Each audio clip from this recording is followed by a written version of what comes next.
to us, and by reason of our friendship with him, we had decided to join Troop 148, which was a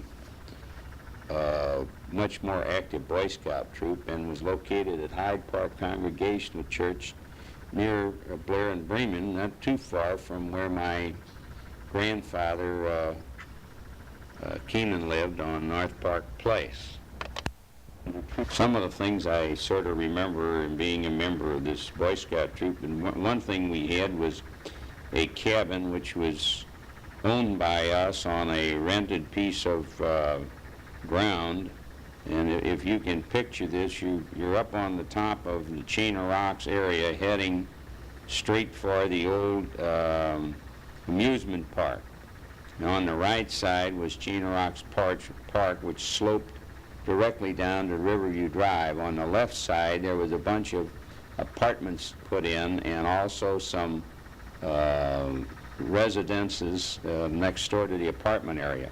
Well, way back in there, that whole area, which now I guess is also part of that subdivision, which eventually became a small city back in there. But this was all woods at the time. It was very quiet and really remote, because that was before the amusement park was ever put up there. And of course, Chain of Rocks was then considered to be a park that you went to that you were really going out somewhere. But anyway, this cabin was so remote back in there that we used to have to tote with us these great big milk cans full of water, and also we had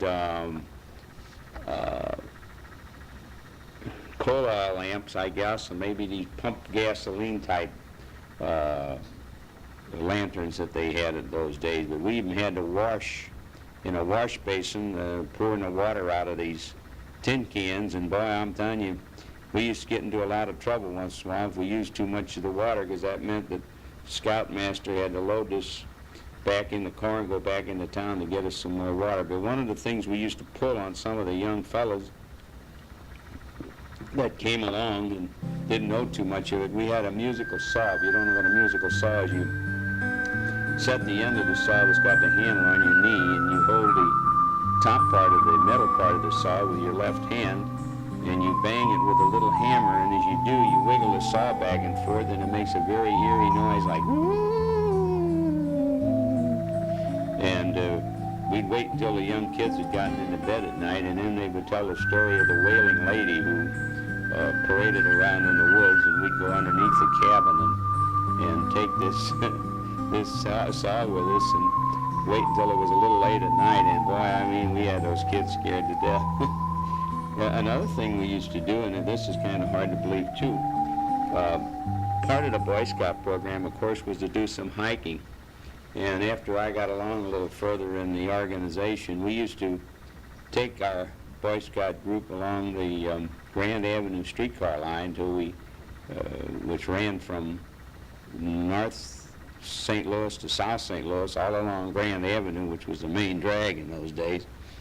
And we'd take that up to an area called West Florissant Avenue, about where the North St. Louis Trust Company Bank is. And there the Bella Fountain streetcar used to start, come in from downtown, and we transferred to the Bella Fountain streetcar and right out to the end of the Bella Fountain streetcar line, which was out approximately to where Riverview Drive is, maybe a little bit east of there. And then we'd get off of there, and then we would hike out to the area which is now Northland and Emerson Electric, and that was Moline Creek. And Moline Creek at that time was a nice clear stream, and we used to even get to swim in and paddle around in, and we would camp in this area. And I remember one time when we were camping there that it was on a Sunday afternoon, and we were ready to break camp and just sit around doing nothing, and my mother and dad came out to pick us up, and my mother very kindly at that time made a whole bunch of homemade donuts, powdered donuts, and brought them out there to everybody. And I'm telling you, they really enjoyed that very much, and it was very nice of them to do it. But my mother and dad, I will say this, were very, very active with us in any organization that we belonged to or anything that we did. They were right there to help out and to become part of it. I remember another time that while we were still in the Boy Scouts, We had another game which is called Capture the Flag. We would divide up into two groups. One would have a white handkerchief tied on their left arm, and the other side wouldn't have one.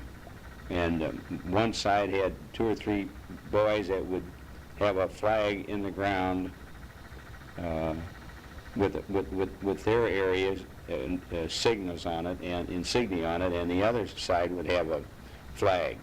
And the object of it, of course, was to sneak up on the other one to grab the flag and run and get all the way back to your side of the line. Well, it so happened that the guards for these flags had to be so many feet from the flag they couldn't stand right in front of it, so that you'd sneak up from the bushes and take off like a bat out of hell and grab the thing and start running. Now, the only way they could stop you, they couldn't tackle you, you couldn't fight or anything like that, but you used to have, every one of them got 5 bags, little brown paper bags, and those paper bags were filled with flour. And the idea was that if someone ran away with the flag and you were going to take out after them, you would take this sack, this brown sack, and throw it real hard so that bang, when it hit him, it covered him, so there'd be no argument that he had to be out of the game at that time. And then you started, at that point, your flag had to be stuck in the ground wherever the man was that was hit with the flour, and then you went back and forth until, of course, the winner was the one team that was able to bring the flag over to their side of the area. We also used to smoke what was called lady cigars, and a lady cigar is a long green seed pod sort of an affair that hangs down off of a catalpa tree. And we would take those and we would put them on the top of the shed and let the sun dry them until they got good and brown, and then you cut off the one end, and the other end had a tiny hole in it, and you just, lit it up with a match and smoked it like a cigarette or a cigar. And in order that the parents didn't know what was going on most of the time, we had a lady upstairs from us, and her porch overlooked the shed. Well, I conned my mother and dad into letting me raise some pigeons, and I put this very fancy pigeon box and roost up there on top of the shed at the edge, so that when you looked down on the shed you couldn't see what was on the other side of the pigeon roost. And over there, of course, I laid the lady cigars to dry out, and you couldn't see them from that second floor balcony on the porch. And in order to get on the shed, we used to go out in the alley, and the telegraph posts that they climbed up on in those days had little spikes on either side that you just climb up to, and then you just walk right up on there just like a ladder and went right on top of the shed. I think I also had mentioned before that my dad was very adept in his mechanical work, and he worked for Singer Sewing Machine Company, and when the Depression came on in the late 1928, 1929, why, the stock market crash was in 29, and it was right after that things got real bad. And of course, no one had any money to buy any sewing machines, so naturally my dad was let out at Singer Sewing Machine. But it so happened there was a fellow next door to my father who had been they lived next door to us on Barrett Street, that had worked for Peevely Dairy for a long, long number of years.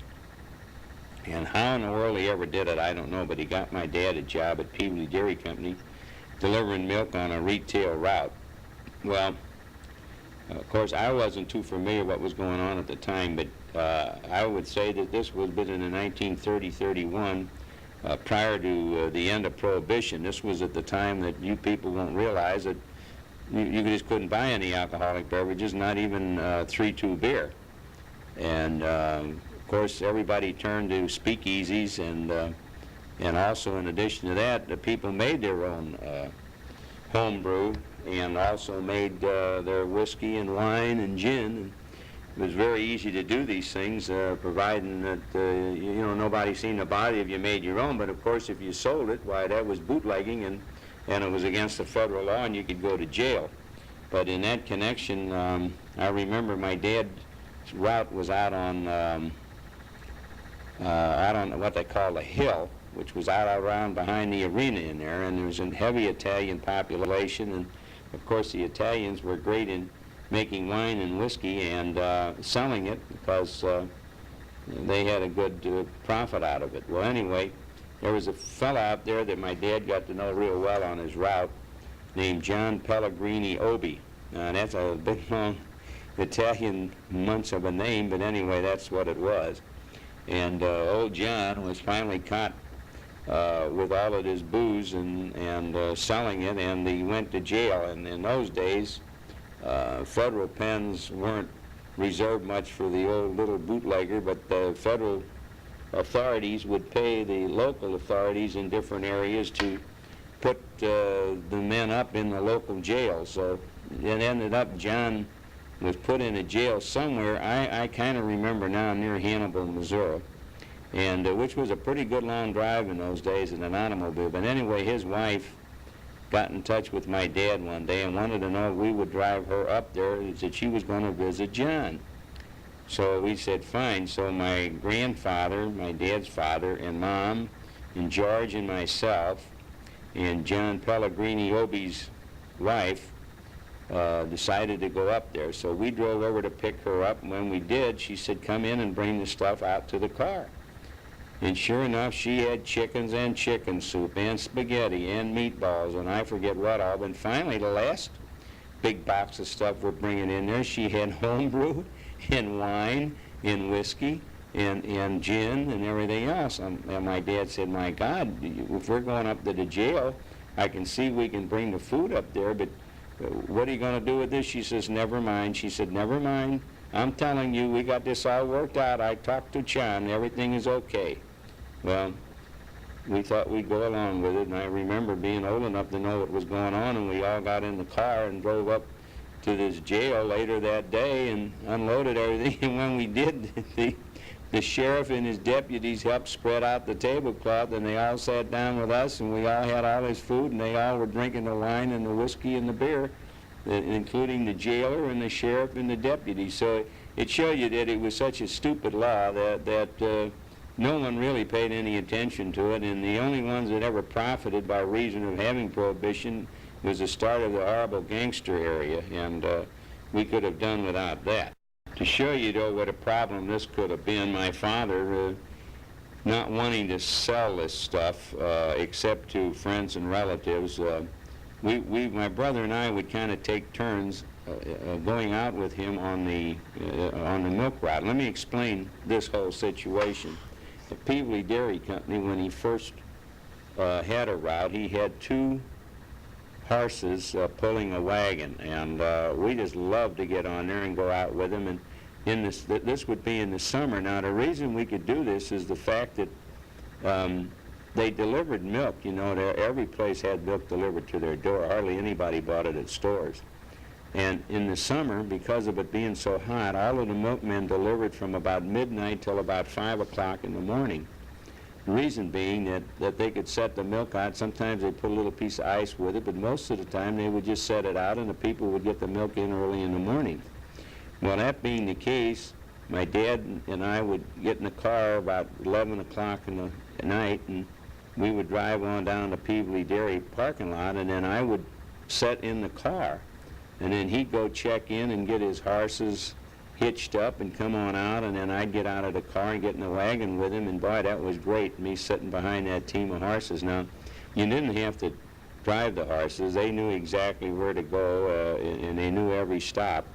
And then coming back, why, they just, you didn't do anything. You just sat in there. My dad used to take his book of accounts of all the different people he delivered milk to and who he delivered it to, and just sat in a wagon and did that and talked and let the horses alone, and they came all the way back from the end of the route to the dairy all by themselves. Later, about a year later, he then got an electric delivery van, and that was great going out, and I loved to sit in that thing. It was so easy to drive. You just had a gas pedal, and not a gas pedal, but a pedal which was like a rheostat, that the more you push the pedal down, the faster the car went. But I don't think it ever went over 30 miles an hour. And then you had a brake, and then that was all, you know, steering wheel.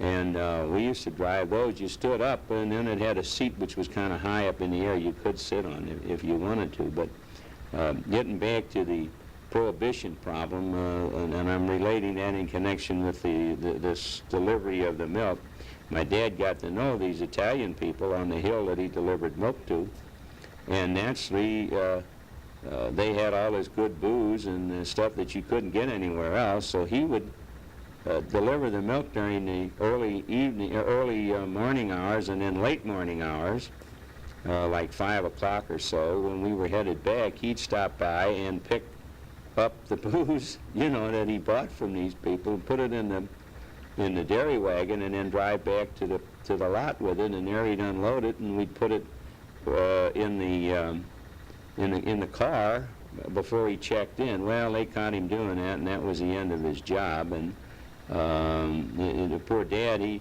if he'd have guessed he'd been like everybody else, he'd have sold that stuff for a big price, but all he was doing was bringing it back for his friends and relatives and selling it to them for what he was paying for it.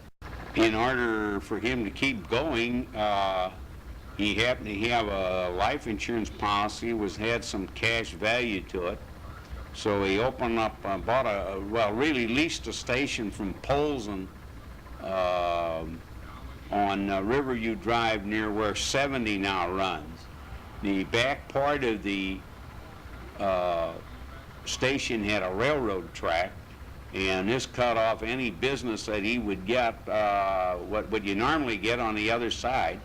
My Uncle Richard, who was a division manager for Mobil Gas, which is the same company that Dad used for his station, told him when he leased that station that he wasn't going to make a lot of money if he could cut it at all, because of the territory cut off by the railroad track.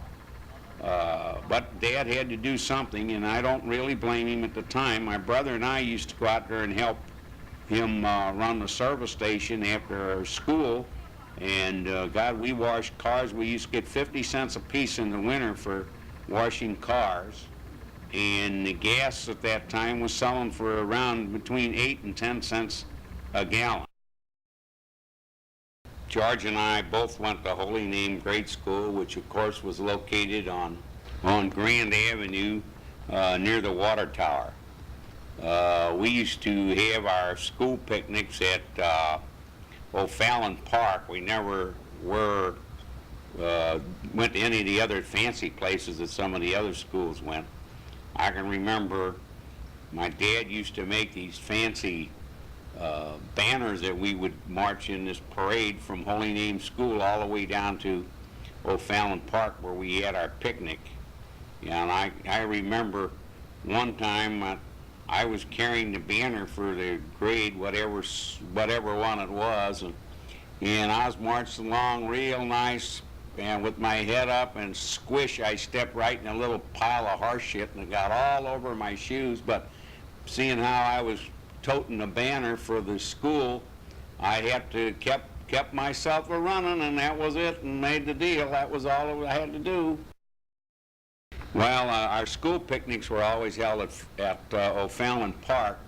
My mother and her little club that she had, once a year we'd go out to Forest Park Highlands in the at summertime, and we'd all go out there with the kids. Had one hell of a good time on all the rides and the fun house and everything they had there. Now, Forest Park Highlands was located right where Forest Park Junior College is located now, and it burned down, what was after World War II, and was never rebuilt. The Japanese pagoda or Chinese pagoda, whatever it was the main entrance area into Forest Park Highlands, was taken apart and rebuilt over in the zoo in Forest Park.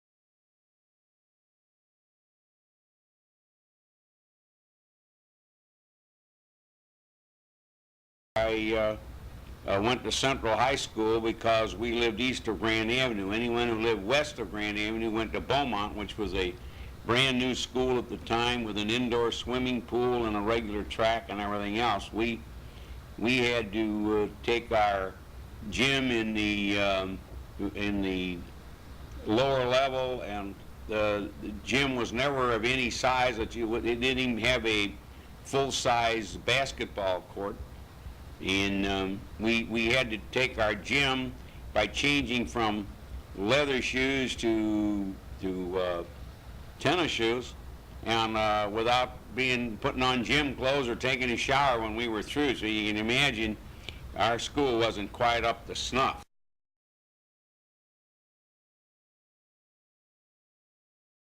Diz was near the drinking fountain, and he said to Joe, "You'll hustle after the ball from now on." He said, "When I'm pitching out here, I'll punch you right in the nose."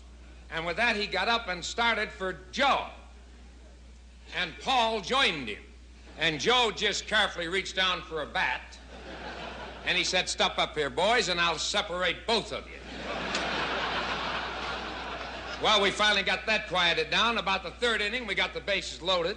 We were 2 runs behind. Medwick hit one over in the trees in Shenley Park. He come in, went right to the drinking fountain, Diz sitting right there in front of it. Joe took a big drink of water, spit on Dean's foot, and he says, "See if you can hold that lead."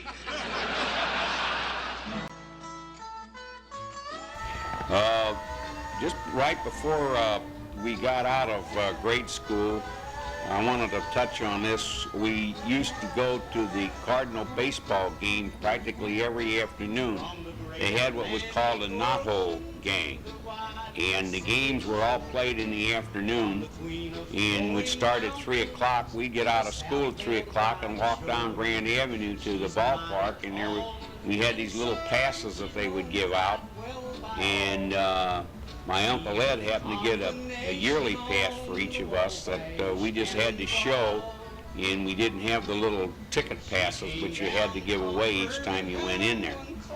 But we saw quite a few games that way by going down there after grade school. Remember that being quite a deal for us. The Browns did not have the same arrangement, but there was many a time that I heard that the Brown baseball team, when they played at Sportsman's Park at that time on Grand Avenue, would get about 400 people maximum on an afternoon to watch the ball game. Of course, the ball team at that time was sponsored by the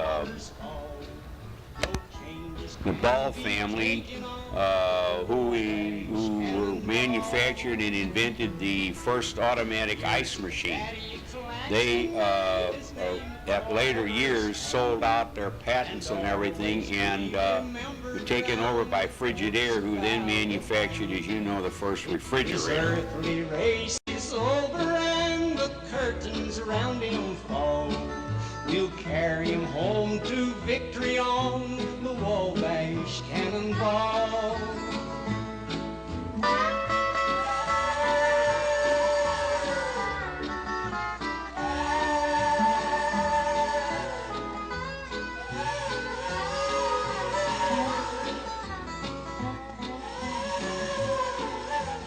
Listen to the jingle, the rumble, and the roar as she glides along the woodland, through the hills and by the shore. Hear the mighty rush of the engineer, that lonesome hobo squall. You're traveling through the jungles on the Wabash Cannonball. Pepper hit one down to second base, and Gehringer, nice and cleanly, picked it up and gave it a Rogel. Diz went up when he should have been going down, put a knot on his head, and they carried him off. First remark he said when he come to in the clubhouse, "They didn't get Pepper, did they?"